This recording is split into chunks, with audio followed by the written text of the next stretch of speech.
안녕하세요.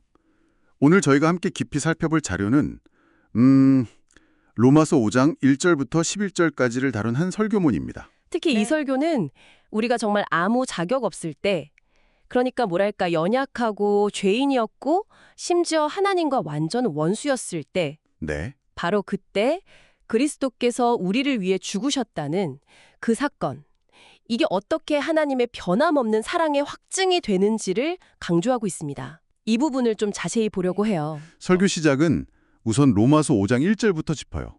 믿음으로 이제 의롭다 하심을 받았다. 네, 그게 시작이죠.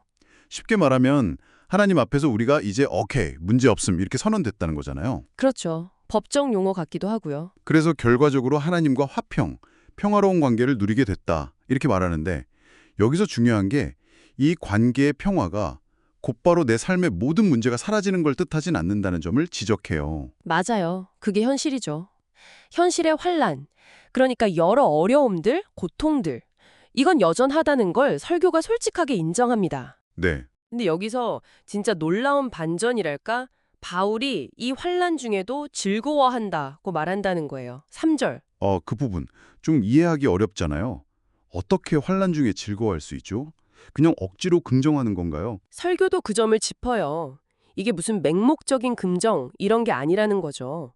바울의 논리를 따라가 보면 이유가 있다는 겁니다. 그 이유가 뭔가요? 바로 이어서 나오는 구절이죠.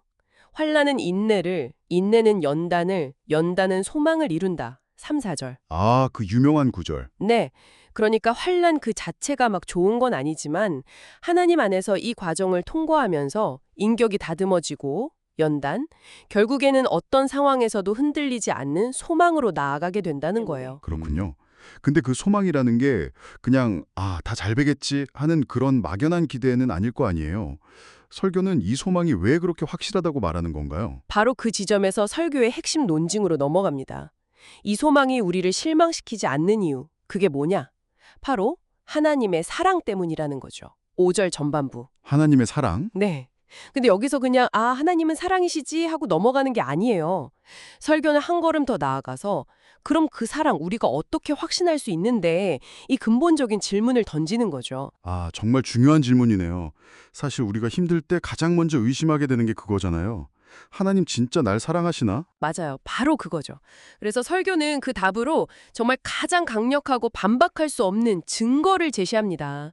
그게 바로 그리스도의 죽음이라는 거예요. 그리스도의 죽음? 네, 시점이 중요해요. 우리가 아직 연약할 때, 아직 죄인 되었을 때, 심지어 하나님과 원수 되었을 때, 6, 8, 10절. 네네. 자격 없을 때. 그렇죠.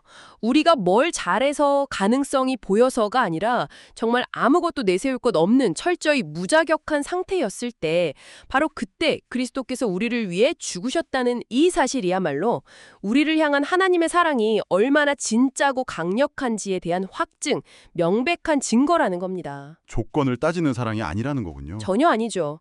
이건 뭐랄까 투자가 아니라 그냥 흘러넘치는 사랑, 자신을 내어주는 사랑이라는 점을 분명히 하는 거죠. 근데 여기서 사람들이 좀 오해하는 경우도 있잖아요. 마치 하나님이 원래는 막 우리한테 화가 나셨는데 예수님이 중간에서 잘 말씀드려서 겨우 마음을 돌리신 것처럼 그런 생각에 대해서는 설교가 뭐라고 하나요? 네, 그 오해도 아주 명확하게 바로잡습니다.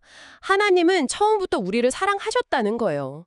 문제는 하나님께 등을 돌리고 스스로 주인 노릇하려고 했던 우리 인간에게 있었다는 거죠. 그렇죠. 관점을 완전히 뒤집는 거죠. 하나님의 사랑은 원래부터 있었고 문제는 그 하나님의 뜻, 그 리듬에 발을 맞추지 못하고 제멋대로 살려는 우리 인간에게 있었다는 거예요. 그래서 그리스도의 죽음은 하나님의 사랑이 부족해서가 아니라 오히려 그 넘치는 사랑을 보여주고 깨진 관계를 회복하기 위한 하나님의 아주 적극적인 행동이었다는 해석입니다. 바로 이 어긋난 관계와 회복, 이걸 설명하려고 그 신선한 비유, 춤 비유를 쓰는 거군요. 네, 맞습니다. 이 비유가 정말 흥미로운데요.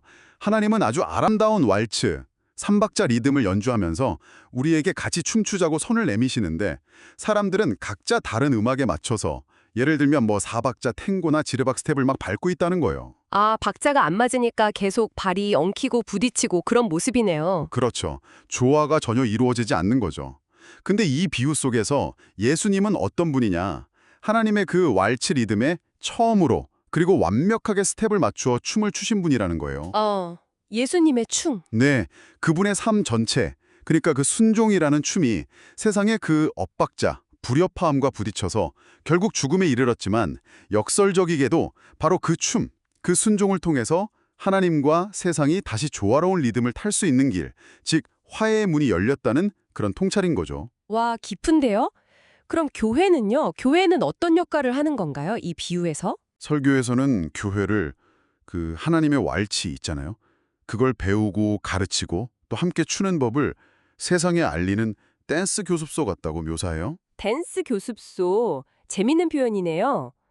예수님이 시작하신 그 화해의 춤을 계속 이어가는 공동체다. 이런 의미군요. 네, 바로 그겁니다. 결국 우리가 고난 속에서도 소망을 붙들 수 있는 이유는 우리가 뭐 잘나서가 아니라 정말 자격 없을 때, 심지어 하나님께 등 돌리고 원수처럼 굴었을 때조차도 먼저 다가오셔서 아들을 내어주시기까지 한 그 하나님의 사랑.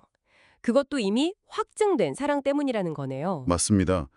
뭐 가능성을 보고 투자하는 그런 조건부 사랑이 아니라 그냥 흘러넘치는 무조건적인 사랑이죠. 네네. 그 사랑이 너무나 확실하니까 그래서 지금의 고난이 끝이 아니라는 걸 알고 인내할 수 있는 거고요. 궁극적인 구원을 소망 가운데 확신할 수 있다는 논리로 이어지는 거죠. 그리고 이 사랑을 머리로만 아는 게 아니라 정말 가슴 깊이 깨닫고 경험하게 하는 역할.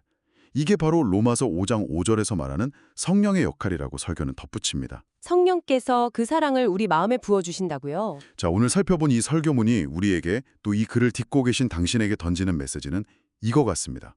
하나님과의 화평이라는 건 고난이 없는 상태가 아니라 고난 중에도 우리를 단단히 붙들어주는 소망이 있다는 것. 그리고 그 소망의 뿌리는 다른 무엇도 아닌 조건 없이 이미 확증된 하나님의 사랑, 예수 그리스도의 그 순종이라는 춤으로 완성된 화해에 있다는 것. 이게 핵심이겠죠. 네, 설교는 성령을 통해 이 사랑을 마음으로 경험한다고 말했잖아요. 여기서 우리가 스스로에게 이런 질문을 던져볼 수 있을 것 같아요. 당신의 삶이라는 무대 위에서 때로는 세상의 시끄러운 사박자 리듬에 발이 막 엉키는 것 같은 그런 순간 속에서도 그 모든 것을 감싸 안는 하나님의 그 삼박자 왈츠, 그 사랑의 리듬을 다시 감지하고 스텝을 맞추어가는 경험. 그 경험은 당신에게 지금 어떤 모습으로 다가오고 있나요? 오늘 저희와 함께 이 깊이 있는 탐구 함께 해주셔서 정말 감사합니다.